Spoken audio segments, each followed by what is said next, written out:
The Scythe is an incredibly powerful weapon to build your loadout around when dealing with the Terminid menace that have invaded our mega cities. Do not sleep on this weapon, folks. The pinpoint accuracy, steady damage output, and fire effects that it applies make this weapon an absolute powerhouse against these skittering nuisances. Unlike other primary weapons, this requires specific considerations when playing with it and building a loadout around it to get the most value. Your choice of support weapon and playstyle will matter significantly.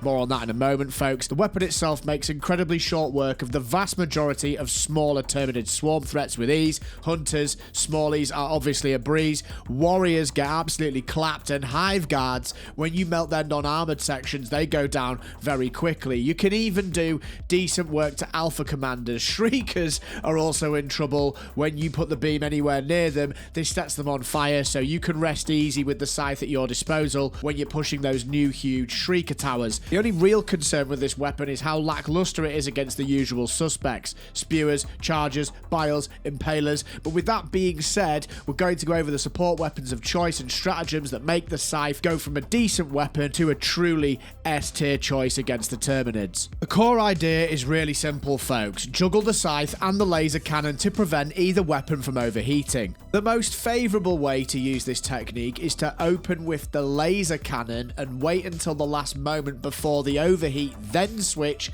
to the Scythe and do exactly the same thing. Switch back to your cooled laser cannon and rinse repeat the process.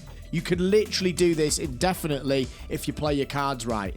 Assess your situation before every rotation and pick your targets accordingly. If you have a Bile Titan pressing you and no one else around to help, you're going to need to try and take that down quickly. I've found that using our secondary of choice, the Ultimatum, does a nice chunk of damage which allows you to finish the Titan off with some laser cannon cranium focus fire. You could also simply kite the Bile and focus the laser cannon on the head for a gradual takedown. It's not the fastest, but it does work. We also have stratagems at our disposal to help with this, which I'll go over in a moment, and the same technique goes for chargers and impalers. Focus these down when required, but where this is at its best and its most fun is when you are facing large swarm compositions. Focus on spreading the laser cannon fire damage and the Scythe fire damage proc around as much as possible, but pay attention to alpha commanders and hive guards. Your laser cannon will do much of the heavy lifting here in comparison to the Scythe, and once you've played a few rounds with this combo, you will quickly get comfortable with what to prioritize. It is incredibly fun and you can do so much damage with this combo. Before we dive into the rest of the loadout, if you're enjoying the video, and only if you are, do slap that like button and sub to the channel to keep informed. It really helps me out. To maximize this combo, stack gas and fire effects together for the ultimate wombo combo loadout. There are a number of ways you can do this, but I find that my favorite way to achieve this is to utilize the gas dog and the incendiary grenade. I prefer the gas dog over the laser dog simply because it doesn't accidentally attack you and or your teammates. You can get it let loose and it'll often save you from being overwhelmed, from covering swarm threats in noxious fumes, sending them sideways, to sending a charger face planting into walls. It cannot be understated how useful this stratagem is.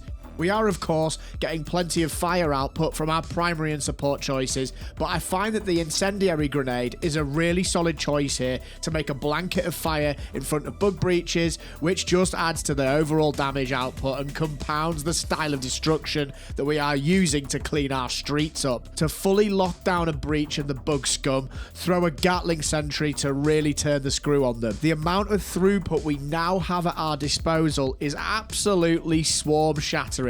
Literally, you can solo large breaches on your own with this combination. Just make sure the sentry doesn't swing round and take you out. We will of course be bringing the 500 kg along to use when we're being overwhelmed, or, and this is where its best use is, needing to take out multiple large targets, or baiting a Bile Titan spit and throwing that down so it wipes it out. It's excellent for clearing biles, impalers and chargers. Just make sure you use it selectively and don't get caught out with it on a cooldown.